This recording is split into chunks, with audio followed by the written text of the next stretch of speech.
Hello viewers, welcome to my channel. I'm Hasham Ali Khan. So in this video, I'm continuing the problems on accounting standard. So far, 18 problems I have completed on different accounting standards.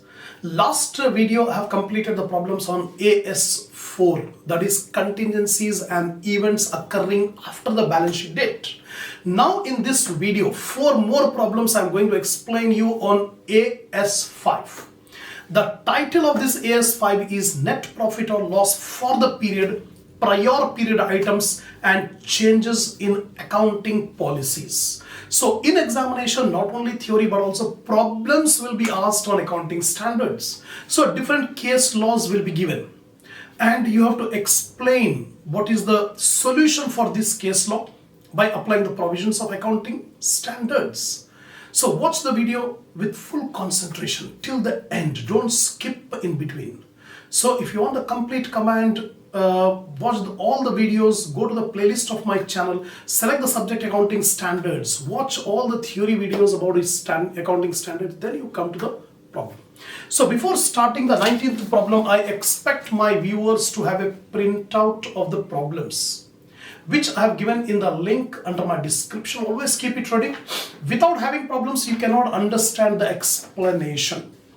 So take the screenshot of the solution of these 4 problems on AS5. Then I'll explain.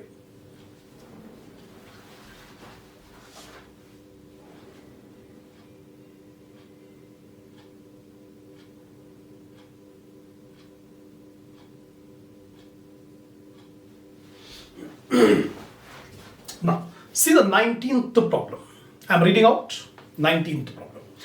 Closing stock for the year ended 31st March 2010 is rupees 50,000, which includes stock damaged in fire in 2008-2009. So current year we are closing the accounts on 31st March 2010. Last year there was some stock damaged in fire last year. And on 31st March 2009, the estimated net realizable value of damaged stock was 12,000. So last year, end of the last year, the value of the stock damaged was 12,000. The revised estimate of net realizable value of damaged goods amounting to 4,000 has been included in the closing stock of 50,000 as on 31st March 2010. Current year ends on 31st March 2010. On this date, the total stock value is 50,000. In that 50,000, 4,000 rupees are the net realizable value of damaged stock due to fire, which occurred in the last year. Now, find the value of closing stock to be shown in profit and loss account for the year ended 2009-2010. Current accounting year is 2009-2010. Year ends on 31st March 2010. So how much should be the closing stock to be taken in profit and loss account on 31st March 2010? That is the question. Total stock 50,000. In that 50,000, the net realizable value of damaged stock is 4,000. Net realizable, estimated net realizable value. Whereas the same damaged stock was 12,000 value in the last year end, 31st March 2009. So there is a change. There's a change in the estimated net realizable value of damaged stock. Earlier it was valued at 12,000. Now at the end of current year it is valued as rupees 4,000.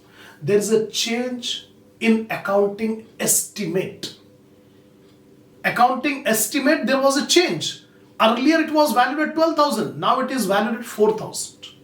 So this is called a change in accounting estimate. The change in the estimated net realizable value of damaged stock is to be treated as a change in accounting estimate under AS5 on the net profit or loss for the period, prior period items and changes in accounting policies.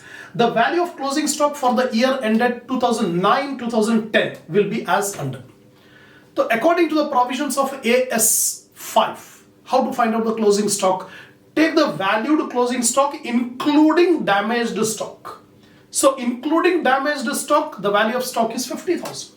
From 50,000, deduct the realizable value, net realizable value at the end of the current year, that is 4,000. The revised value of damaged stock is 4,000, deduct 4,000, 46,000 is the value of closing stock excluding the value of damaged stock. The 46,000 rupees should be taken as a closing stock in profit and loss account on 31st March 2010. That's all. Now I am coming to the next problem, problem number 20. The company finds that the stock sheets of 31st March 2007 did not include 2 pages containing details of inventory worth rupees 20 lakhs. The last year, 31st March 2007, when we are closing the accounts, we have ignored, we have omitted 2 pages of inventory. The 2 pages of inventory valued was 20 lakh rupees. State how will you deal with this matter in the accounts of A Limited for the year ended 31st March 2008. Our current year ends on 31st March 2008 with reference to AS5. With reference to AS5. First of all, an error was committed in the last year. 31st March 2007 was the last year. At the time of making financial statements of last year, an error was committed. The error was 2 pages of inventory were not included. 20 lakh rupees. So there was omission. There was an error in the last year. And now we have to correct it. So it is called a prior period item.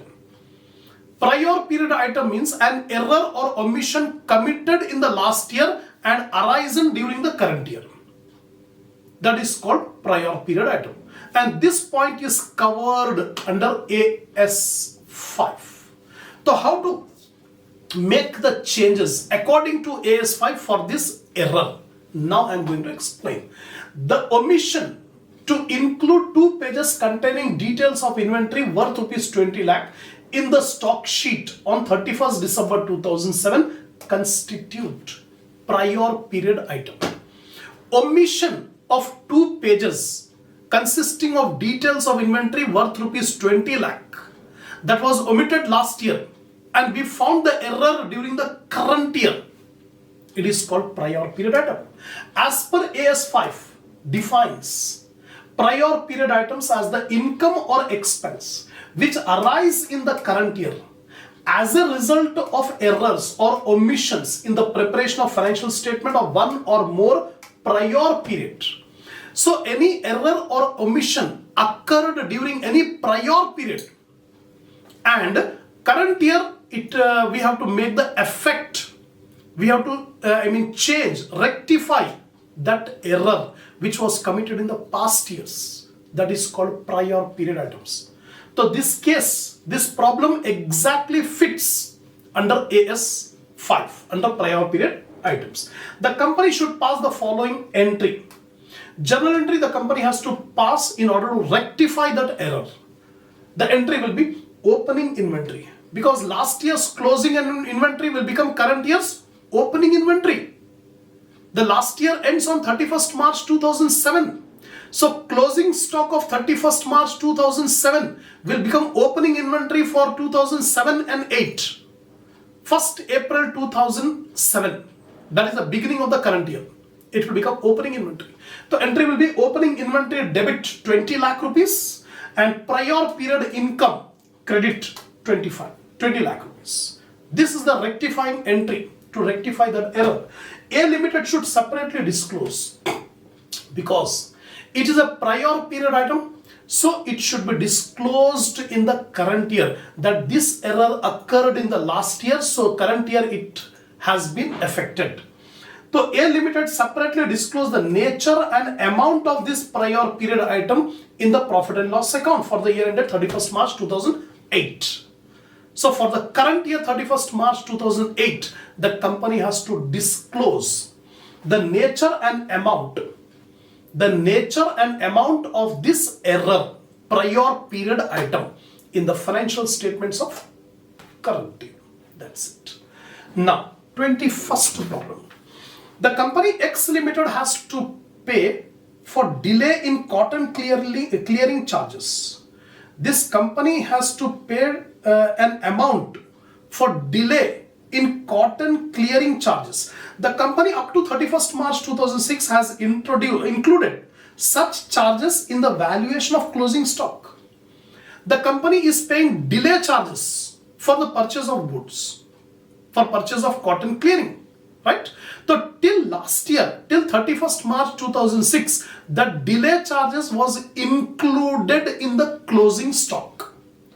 This being in the nature of interest, X Limited decided to exclude such charges from the closing stock for the year 2006-2007. Current year is 2006-2007. Till last year, this delay charges, which is in the form of interest, that was included in closing stock. Now current year, the company wants to change the accounting policy. The company says these delay charges are in the nature of interest, so we should not include in the closing stock. Separately, these interest charges should be charged to profit and loss account. Now, this would result in decrease in profit by rupees 5 lakh. Comment. If the company changed this policy, not including the delay charges in closing stock, but including it as a interest charges, it will affect, the effect of this is there is a decrease in the profit by rupees 5 lakh. Now we have to decide applying the provisions of AS5. There is a change in accounting policy. So first of all, will the company be allowed to change the accounting policy? We have to apply AS5. AS5 have given the circumstances in which the accounting policy can be changed. So one of the circumstances in which accounting policy can be changed is complying an accounting standard. If an accounting standard is there, then the company, in order to comply that accounting standard, the accounting policy can be changed. So present case completely fit with this one. The company is changing its accounting policy in order to comply with the accounting standard AS2, valuation of inventories. Revised valuation of inventories, new accounting standard AS2 has been issued by ICAI. Revising the earlier accounting standard, it says the delay charges, interest charges should not be included in closing stock. This is the provision given by AS2. So to comply with that provision, the company is changing the accounting policy. Definitely they have to change. So in this case, the profit is decreased by 5 lakh rupees. So in accounts, the company should disclose that during the current year we have changed the accounting policy of not treating interest as a part of closing stock, due to which the profit has been decreased by 5 lakh rupees. That fact should be disclosed in the accounts. Now, this issue is based on AS5 on net profit or loss for the prior period items and changes in accounting policies. The standard lays down the circumstances in which an enterprise can change its accounting policy. Specifically, this accounting standard has given when an accounting policy can be changed. Now, one of them being to comply with the accounting standard. One of the area, circumstance in which accounting policy can be changed is compliance with the accounting standard. Such change in accounting policy needs to be suitably disclosed. The company has to change the accounting policy, but suitably it should be disclosed in the accounts. That current year we have changed the policy. In the present case, exclusion of interest from valuation of stock has been done in order to comply with requirement of AS2. Just now I told you, revised AS2 says the interest should not be included. So that's why we have changing the accounting policy. Now, hence the change is in conformity with requirement of AS5. For this purpose, the following disclosure should be given in the financial statement for the year 2006-2007 by way of notes to accounts. So the company is changing the accounting policy, but in the notes to accounts, the company should disclose the fact regarding this change. The company has excluded what the company has to give in the notes. That's what I am explaining. In the notes, the company has to give the fact. The company has excluded interest from the valuation of closing stock, unlike preceding years, to be in conformity with AS2 on valuation of inventories. Then, had the same principle been followed as in the previous year, profits for the year would have been increased by 5 lakh. If the company had followed the same accounting principle what we have followed in the earlier years, then our profit during the current year would have been 5 lakh rupees more. But we have changed the policy, due to which our profit has been 5 lakh rupees less. And consequently, the net assets would have been higher by rupees 5 lakh. Earlier, our net profit will be 5 lakh rupees more. Our net assets will also be 5 lakh rupees more. But during the current year, we have changed the accounting policy to comply with accounting standard. That's why our profit is 5 lakh rupees less, and net assets will also be 5 lakh rupees less. That is the effect. These wordings should be given in notes to accounts. Right? So this is the problem number 21. Now I am explaining 22. Problem number 22. Tiger Motor Car Limited signed an agreement with its employees union for revision of wages on 1/7/2011. Listen the problem carefully. Understanding the problem is half solved. Each and every point I am explaining in clear words. So actually, there's an agreement between the company and the employees union regarding the revision of wages. And this agreement was conducted on 1/7/2011, 1st July 2011.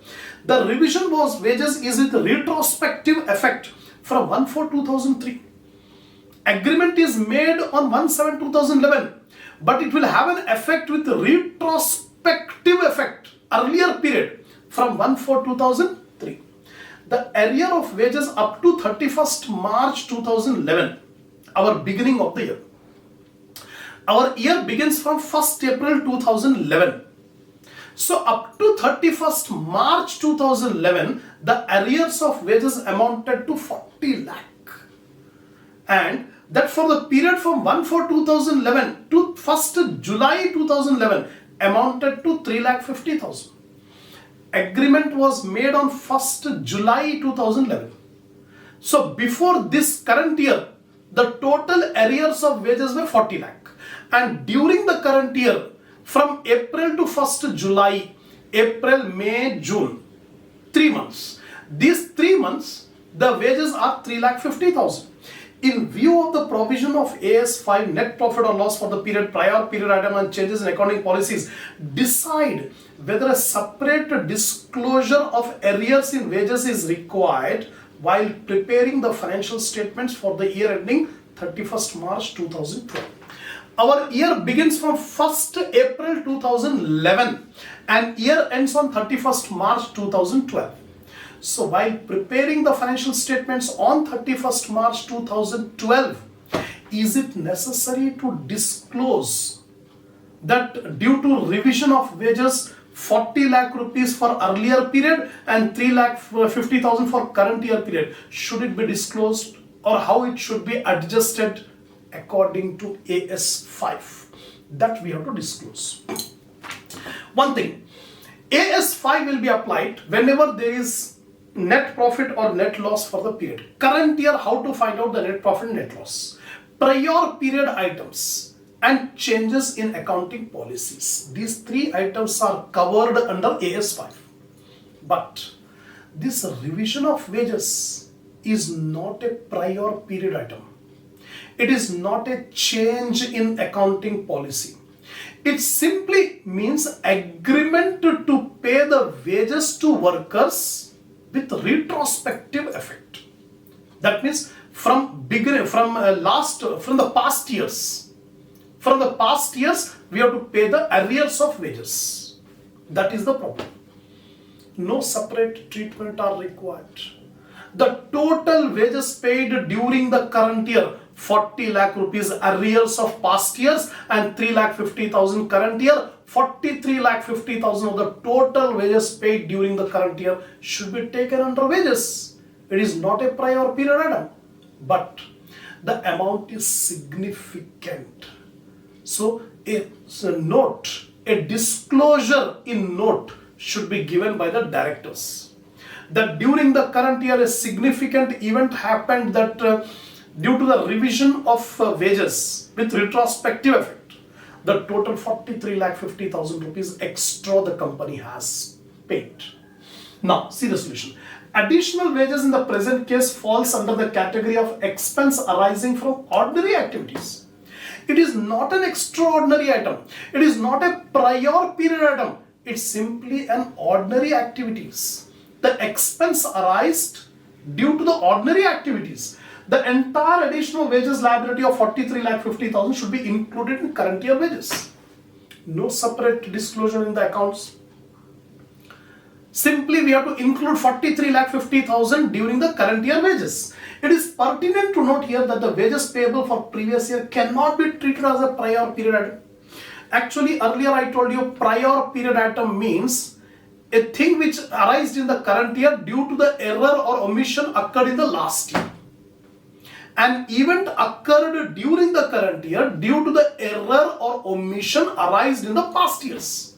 So this revision of errors, there is no error or omission arised in the past year in preparing the financial statements. There is no error. So it is not a prior period item. It is pertinent to note then as a prior period, as there has been no error or omission in the preparation of financial statements of the previous year. Similarly, the nature of expense is not such that it can be treated as an extraordinary item. We are paying the wages. So wages paid is not an extraordinary item. It is an ordinary activity. So far as question of disclosure is concerned, AS5 on net profit or loss for the period prior period item and change in accounting policy require that when items of incomes and expense within profit or loss from ordinary activities are of size and nature or richness, that the disclosure is relevant to explain the performance of the enterprise. So this AS5 says if any item is there in the ordinary activities of the business, if the item is a large one, significant item, then the nature and amount of that item should be disclosed by board of directors in their report and a note in the accounts. The financial statement should not be separately disclosed this fact. To explain the performance of the enterprise for the reporting period, the nature and amount of such items should be disclosed separately. Nature and amount of such items should be disclosed separately. Hence, disclosure is necessary for the amount paid in 2011-2012. That's it. So, I have explained you 4 problems in this video on AS5. One more problem is there on AS5 that I will continue in the next video. And after this AS5, I am going to take AS7, construction contracts. AS6 is not there. That is depreciation accounting already, withdrawn by ICIE.